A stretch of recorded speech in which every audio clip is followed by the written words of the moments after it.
فتعالى الله الملك الحق ولا تعجل بالقرآن من قبل أن يقضى إليك وحيه وقل رب زدني علما. إن الحمد لله نحمده ونستعينه ونستغفره ونعوذ بالله من شرور أنفسنا وسيئات أعمالنا. من يهديه الله فلا مضل له ومن يضلل فلا هادي له، وأشهد أن لا إله إلا الله وحده لا شريك له، وأشهد أن محمدا عبده ورسوله. أما بعد. Today then we begin the final chapter under the book of Zakat. We've been doing the book of Zakat for a while now.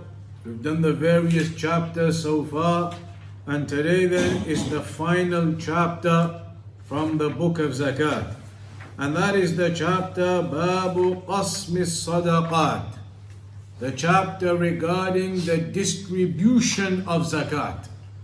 The distribution of charity. How is it distributed? Who does it go to? That is what this particular chapter will discuss. Al-Shaykh Al-Fawzan Hafidhahullah Ta'ala says, Bab Qasmi Sadaqat. هذا مثل الباب الذي يذكره الفقهاء باب الصدقات هو باب أهل الزكاة. The Shaykh says that this particular chapter is just like what the fuqaha mentioned. It is the chapter regarding who is given zakat. Who are the categories and who are the people where the charity, the zakat is distributed to. And that is something which is mentioned in the Quran. Allah subhanahu wa ta'ala has informed us in the Quran regarding the different categories of people who receive the zakat. And so in Surah At-Tawbah, ayah number 60, إنما الصدقات للفقراء والمساكين والعاملين عليها والمؤلفة قلوبهم وفي الرقاب والغارمين وفي سبيل الله وابن السبيل فريضة من الله والله عليم حكيم. In this particular ayah, Allah subhanahu wa ta'ala informs us of the categories mentioned here. إنما الصدقات, that indeed the zakat is for the fuqara, the poor, the masakeen, those who are poor also, and we'll mention the difference in the explanation, وَالْعَامِلِينَ عَلَيْهَا, and those who are employed to collect it, the workers upon it, وَالْمُؤَلَّفَةِ قُلُوبُهُمْ, and those who are inclined to Islam, those whose hearts are inclined to Islam, to bring them further, وَفِي الرِّقَابِ, and to free the slaves, وَالْغَارِمِينَ, and to free those who are in debt, and for Allah's cause, those in the path of Allah who fight, فَرِيضَةً مِّنَ اللَّهِ, and that is a duty imposed by Allah. So as-sadaqat, meaning the zakat, they are for the poor, the fuqara, the masakeen, and for those employed to collect the zakat and to attract the hearts of those who have been inclined to Islam, and to free the captives, and for those in debt, and for Allah's cause, those who are fighting in the path of Allah, and for the wayfarer, the traveler. All of these categories now, we'll have a look at those one by one.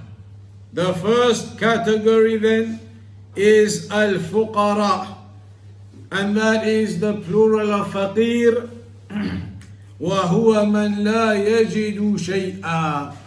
The faqir is the one who does not find anything. He has nothing.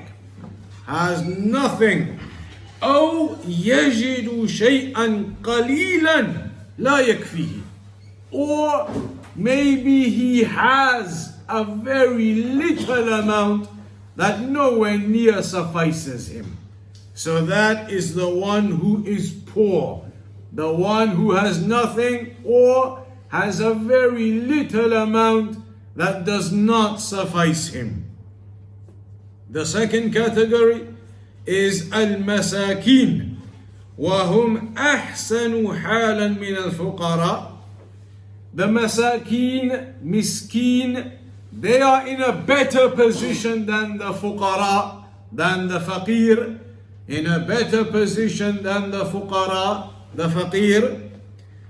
And they are الذين يجدون نصف الكفاية أو أغلب الكفاية. Because the miskin is the one who finds at least half of his needs, or the majority of his needs, but not completely all of his needs. So he's still poor. He doesn't have what suffices his needs, but he has maybe halfway to what suffices him, or more than halfway to what suffices him, but not completely what suffices him.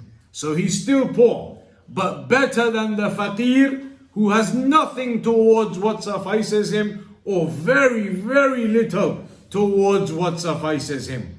So the faqir and the miskin are both in poverty, but the faqir is in a more severe state of poverty, the miskin in a lesser severe state of poverty.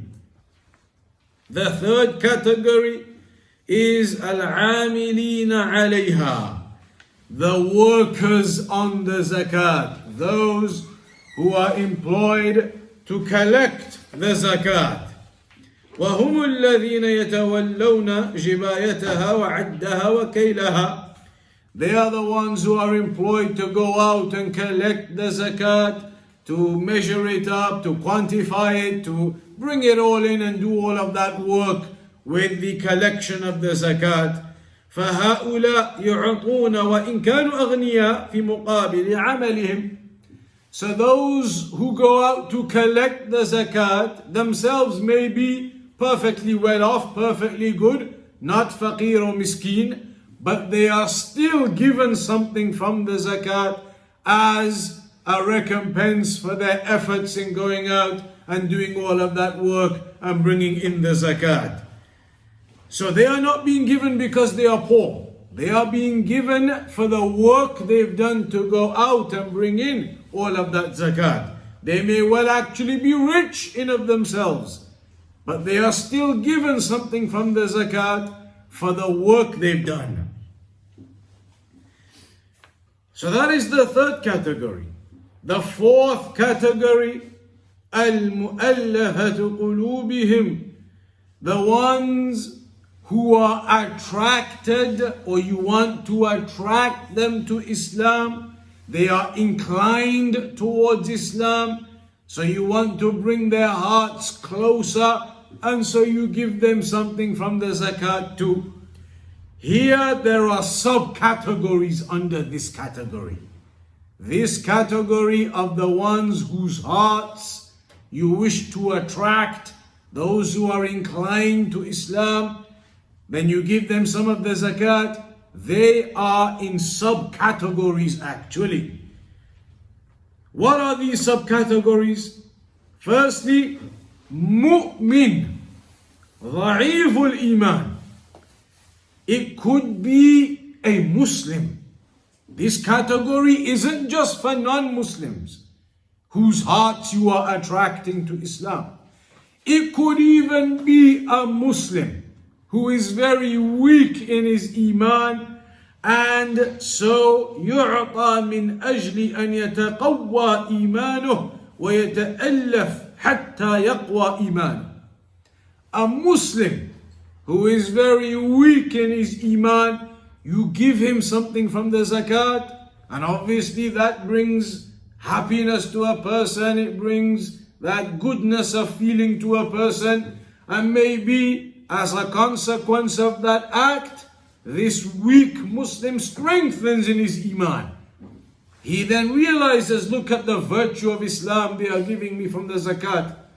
He realizes the goodness, the virtue, the generosity within Islam, realizes the generosity of these who gave it to him, and maybe all of those things, they act as something to increase his iman, to strengthen him and to bring him out of that state of weakness of iman.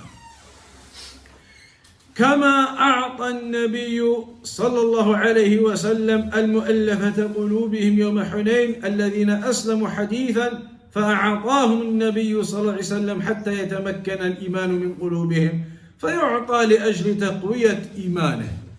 An example of this where Muslims were given zakat in order to increase them in iman and bring them in more is the example of when the Prophet ﷺ gave some of the zakat to the new Muslims from Hunain. Those who had become Muslims on the day of Hunain, they were new to Islam, just entered into Islam.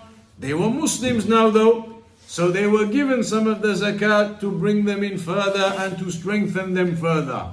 So that is one subcategory of the ones whose hearts you wish to attract. It could be Muslims, but maybe they are new, maybe they are weak, and you wish to give them that zakat to strengthen them and bring them in. Another category then within this, the second subcategory now, Man yu'ata raja'a islami, the one who you give, who is a kafir, but you are hoping that it will attract him to Islam and that he will become Muslim. إِذَا كَانَ يُرْجَى أَنْ يُسْلِمْ, if it is of course hoped that this individual, there is hope in him, it's encouraging the signs from him, so you give him zakat maybe hoping that will pull him in, that will give him that further push in recognizing the virtue and the generosity and the kindness of Ahlul Islam and the religion of Islam.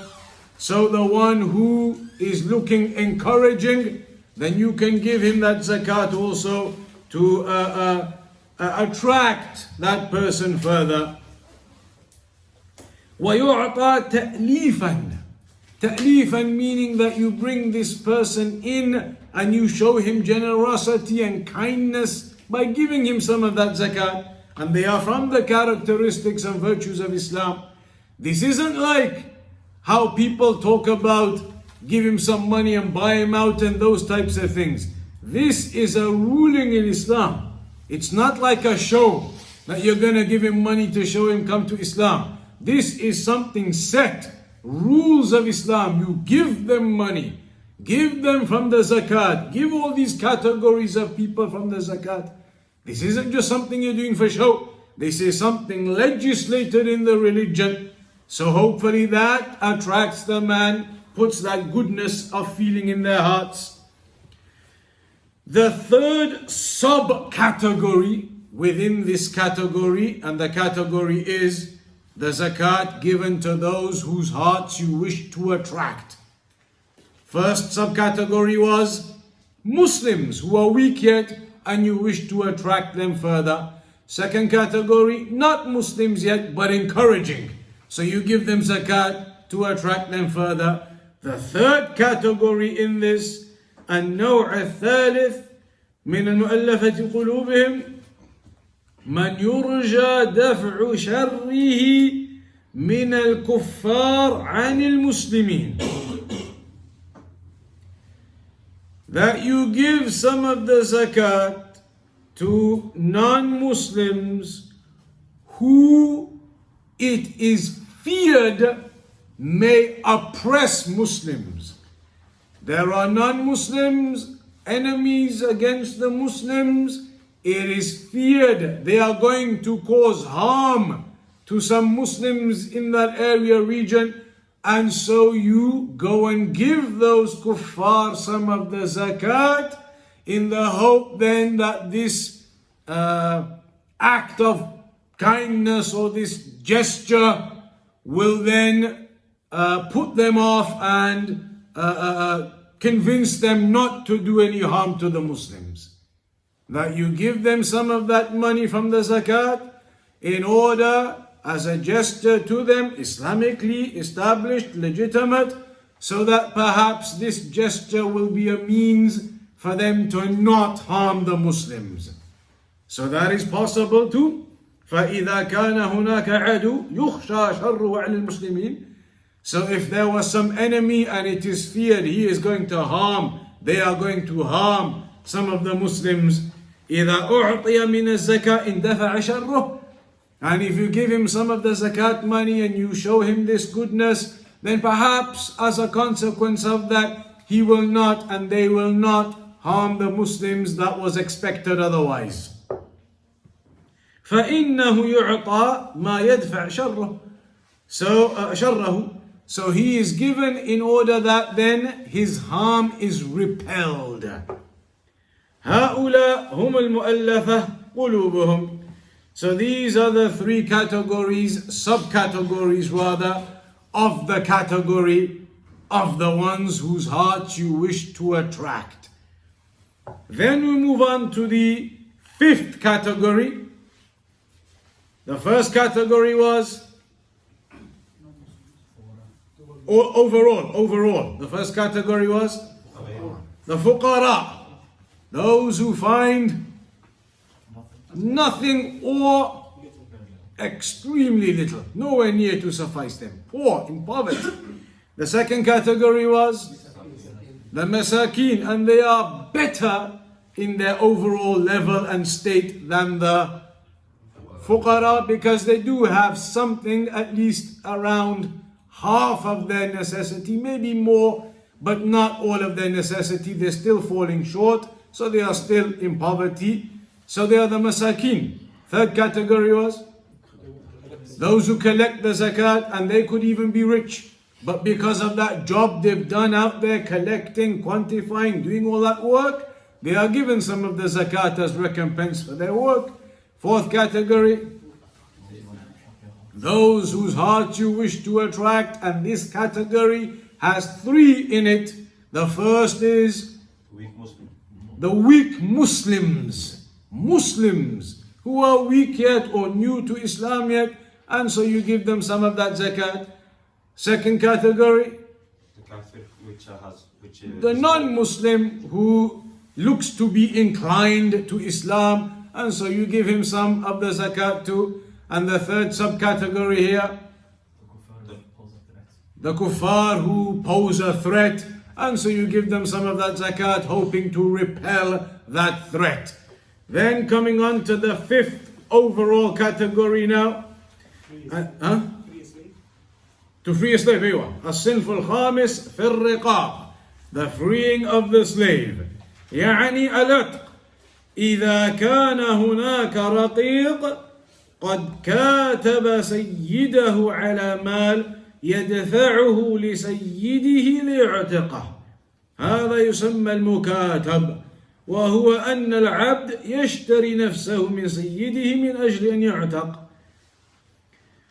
So here it is about the freeing of the slave. Maybe there is a slave that there is a certain amount he can buy himself out, as the phrase often goes in English, from his owner.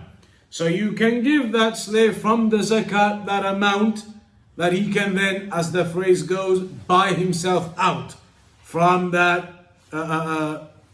position of being slave and owner. So that is also from the zakat money, it can be done. So then that slave is essentially buying himself out from that slavery.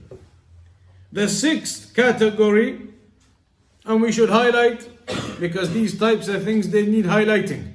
When we talk about slaves and how they used to have slaves, obviously it doesn't really exist at all anymore now. It doesn't exist at all as far as I'm aware. But in the olden days when they used to have that, Islamically, When we talk about slaves, it is not what comes to mind when people talk about slavery. Chained up and walking along and being beaten and all these things. That is not what slavery is. Islamically, when they talk about they used to have slaves, the slaves are closer to what you call these days like a servant in your home. How people have servants working for them in their homes. They look after all the cleaning, cooking, everything. A servant in the home.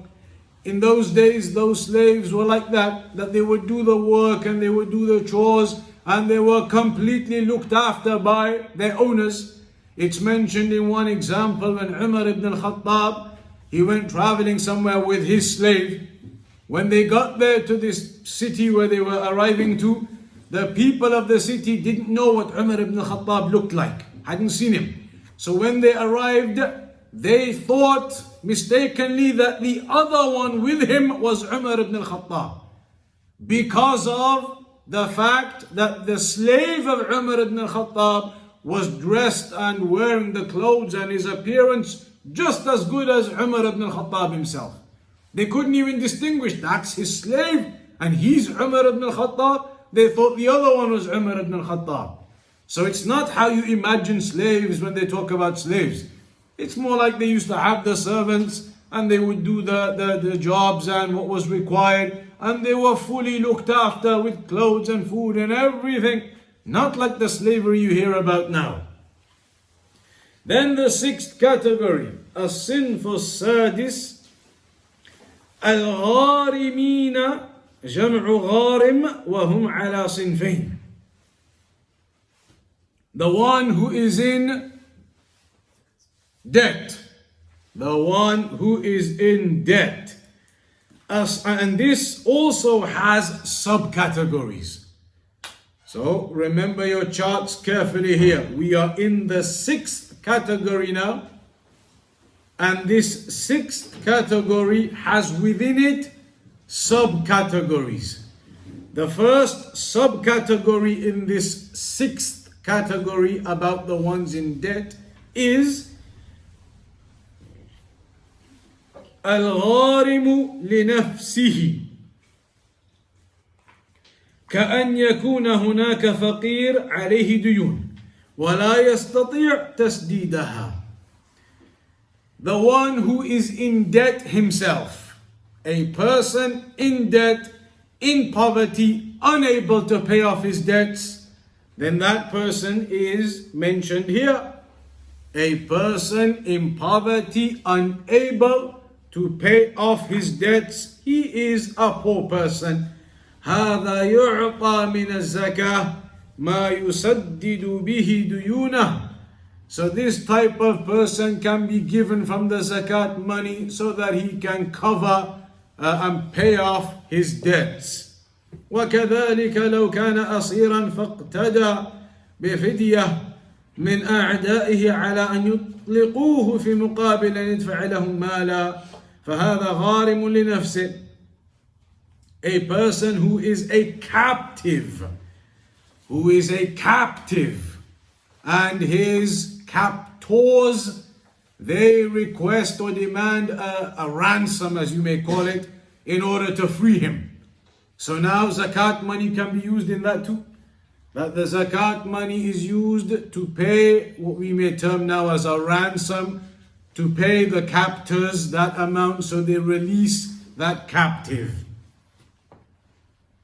فهذا غارم لنفسه لأجل تخليص نفسه من الأسر. الأول غارم بالدين فيعطى من أجل تخليص نفسه من الدين، وهذا غارم لفكاك نفسه من الأسر، فهذا يعطى أيضا ويساعد من الزكاة ما يفك به أسره، فيساعد من الزكاة أسر المسلمين. هذا الغارم لنفسه. So this first subcategory of the ones in debt is either a person just literally in debt, in poverty, cannot pay off his debts. And the second category, a person who is captive and can only free himself if he pays his captors an amount that can be used in zakat as well. The second subcategory from this debt category, الغارم لغيره وهو من تحمل حمالة من أجل الإصلاح بين الناس. كأن يكون هناك قبيلتان حصل بينهما قتال وحصل بينهما شحناء، فيأتي إنسان يصلح بين القبيلتين ويتحمل مالا في مقابل الصلح، فهذا يعطى من الزكاة ولا يترك يدفع من ماله لأن ذلك يجحف به، ومن أجل تشجيعه على الإصلاح لأن الإصلاح خير، فهذا يعطى ولو كان غنيا. أما الغارم لنفسه فلا يعطى إلا إذا كان فقيرا. هذا الفرق بين صنفين، الغارم لغيره يعطى ولو كان غنيا ولا يترك يتحمل الحمالة وحده لئلا تذهب بماله ولئلا تمنع الإصلاح بين الناس. وأما الغارم لنفسه فلا يعطى إلا إذا كان فقيرا لا يستطيع دفع الغرمة. The second category now is regarding the one who is somehow indebted to a third party, via a third party. It's not his debt. An example the Shaykh gives to explain that is, imagine there were two tribes and they were warring. Two tribes that were at war with each other. They were in argument against each other. They were at problems with each other. So this person comes along and rectifies the situation between them. But as a consequence of rectifying the situation between them, يأتي إنسان يصلح بين القبيلتين ويتحمل مالا في مقابل الصلح. That it ends up costing him money in order to do that. In order to go and rectify and take care of things, it ends up costing him money. That maybe he has to give some money here, some money there. He has to do things in order to bring about the rectification between them. It's not him, he's not in debt, it's nothing of him personally. But this third party, he's going out there to rectify between them, and that ends up costing some money, the process of doing it and rectifying, and various costs that may be involved, and giving some money to this side, to that side. Then that person can be given the zakat to cover that. It shouldn't be left to him, because if that is left to him, then in the future maybe people will not go out to try and rectify between the people if it's going to end up having some cost attached to it here or there. So in that type of circumstance, this person can also be given from the zakat money. And this is another situation where the person doesn't have to be poor. He may be a rich person who went and did all of that, but as a consequence of doing that, he is allowed to have the zakat money to cover that money that was taken in that process. So the difference between these two subcategories, the first subcategory about the one in debt himself, upon himself, is that you can only give it to him if he's actually poor. A person who's in debt but he's rich, and that isn't the one who's given zakat.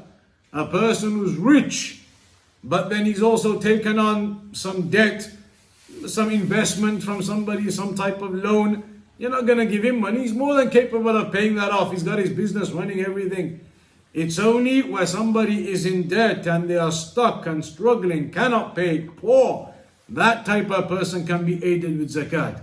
Or the captive who is in captivity and cannot release himself because he doesn't have the money to pay his captors. So both of those are in poverty in that situation, so they can be given from the zakat money. The second category wasn't about poverty, he could be rich, but because of that process of bringing about rectification, any of the money involved in that, he is able to be given that from the zakat money. Now we're on to overall category number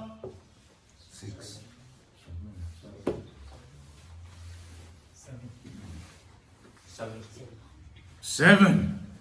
Because category 1 was fuqara, category 2 was masakin, category 3 was the collectors, category 4 attracting their hearts, category 5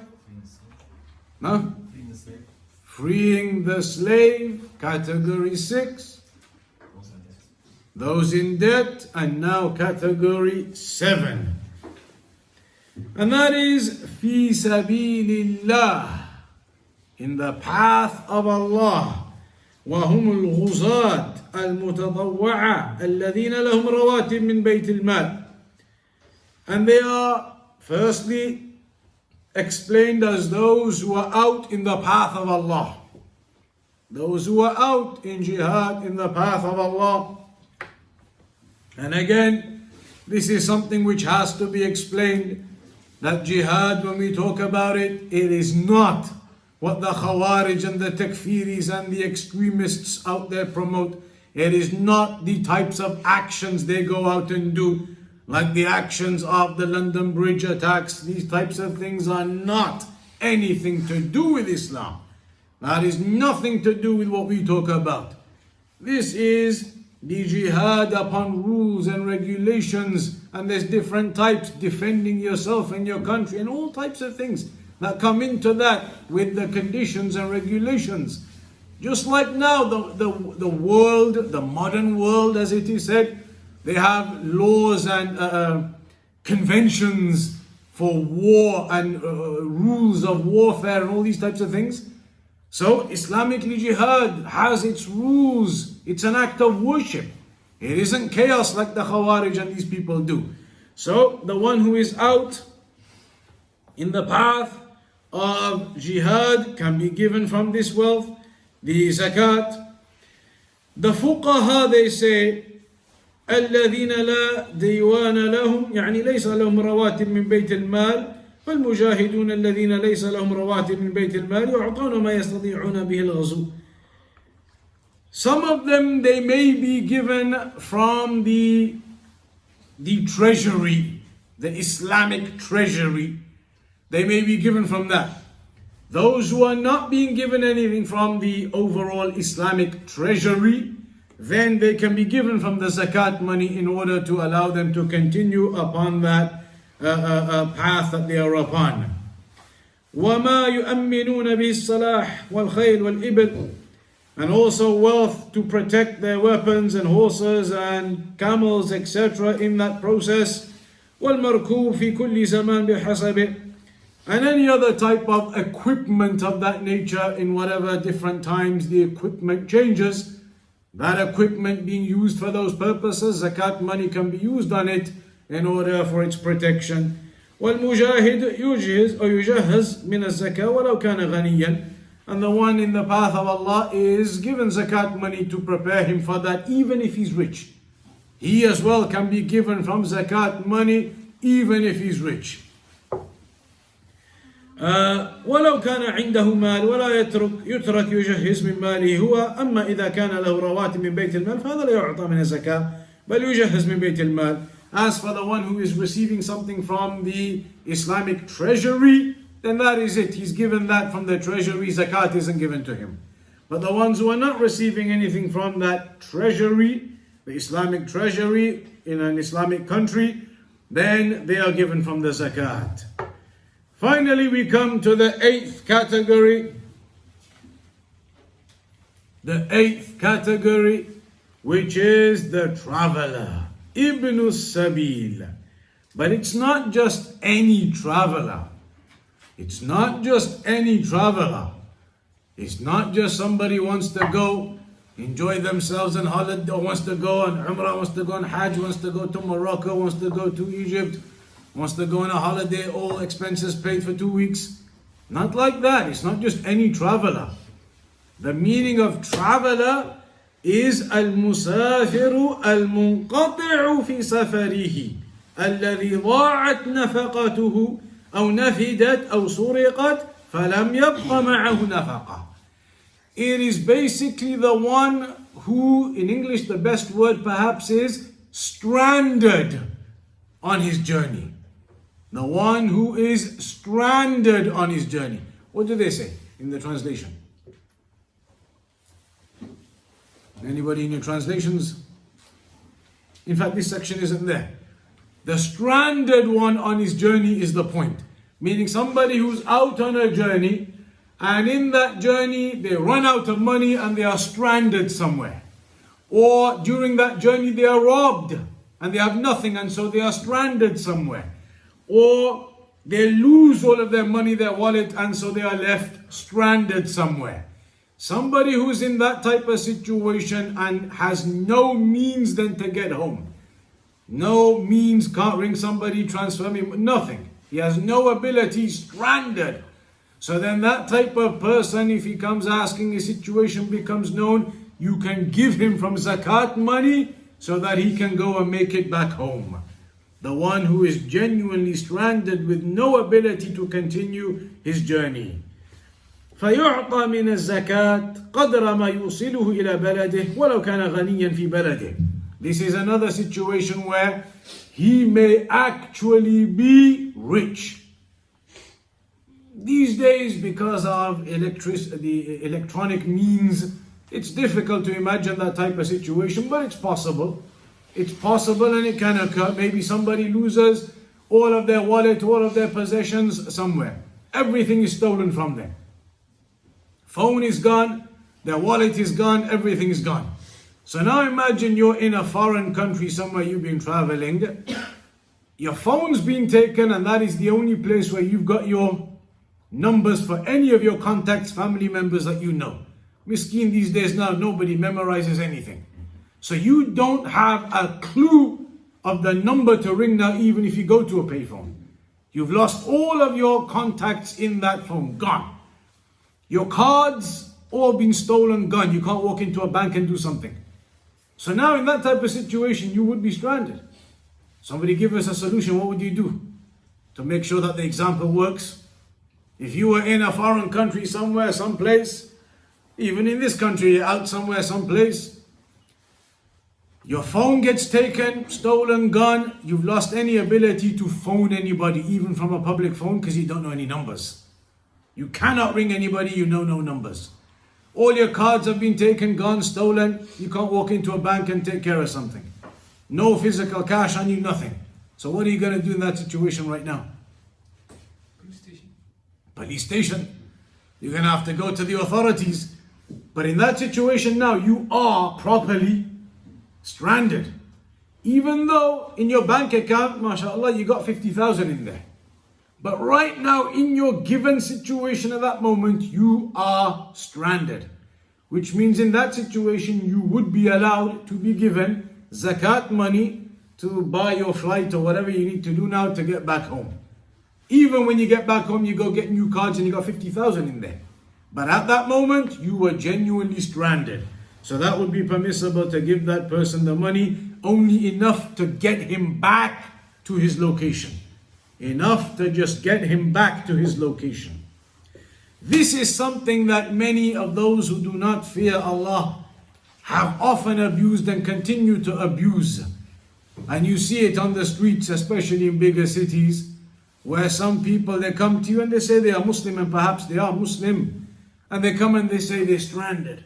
Something happened and this happened and that happened, and I need to get back to my family. They're in Scotland, they're in London, they're here, they're there. Can you just give me, it's £44.70 the train ticket.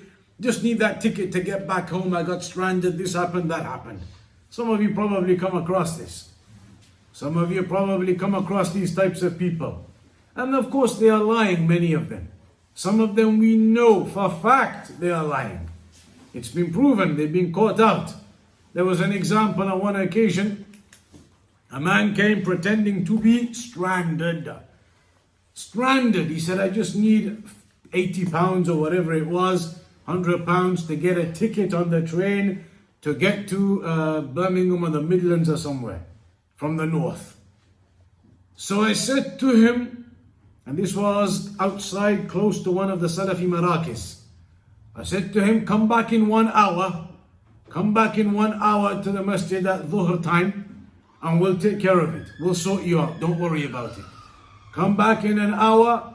Because he said, I've just been kicked out of my house and this has happened and that's happened. My landlord's taken everything. Got one suitcase. He had a suitcase with him. I need to get to my family in Birmingham. Said to him, no problem. Come back in an hour. In 1 hour, it's going to be Dhuhr in the masjid. Come back in 1 hour. We'll buy the ticket. We'll print it off the computer in the office. We'll drop you off at the train station. We'll take you into the train. Everything will sort you out. Don't worry. Come back in an hour.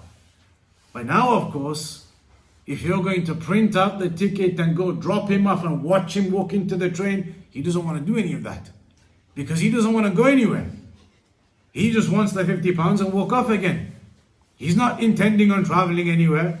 So when we said to him, come, we'll get you the ticket, we'll drop you off, we'll watch you go through the gates, the security gate in the train bit, walk in, we'll watch you go onto the train, we'll watch until the train moves off. Then he knew, I can't do this now. Why is he going to get on a train to Birmingham? Then he really will be stuck at the other end.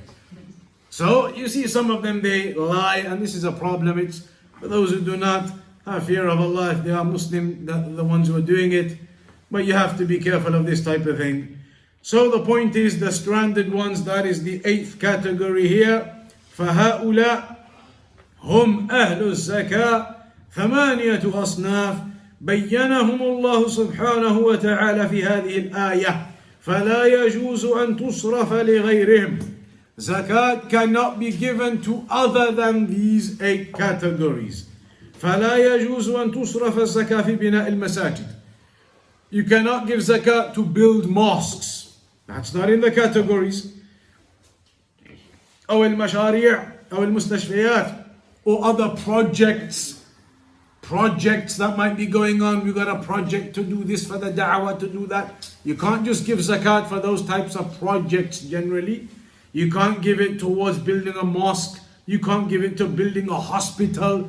That isn't the purposes of zakat specifically. With these things you give general charity and donations from your wealth. هذه ينفق عليها من التبرعات ومن أهل الإحسان. أما الزكاة فهي مخصصة لهذه الأصناف التي ذكرها الله في هذه الآية الكريمة. Those types of projects you give from your general wealth, your charity, your donations, but the categories for zakat are specific to these categories that are mentioned here. That brings us to the end of the introduction to this final chapter in the book of zakat. The actual ahadith will begin with then from the next session, insha'Allah ta'ala. The first hadith being that of Abu Sa'id al-Khudri. Insha'Allah ta'ala, we'll begin with that from the next session. And we'll round off on that for today. Wa sallallahu ala nabiyyina Muhammad wa ala alihi wa sahbihi ajma'in.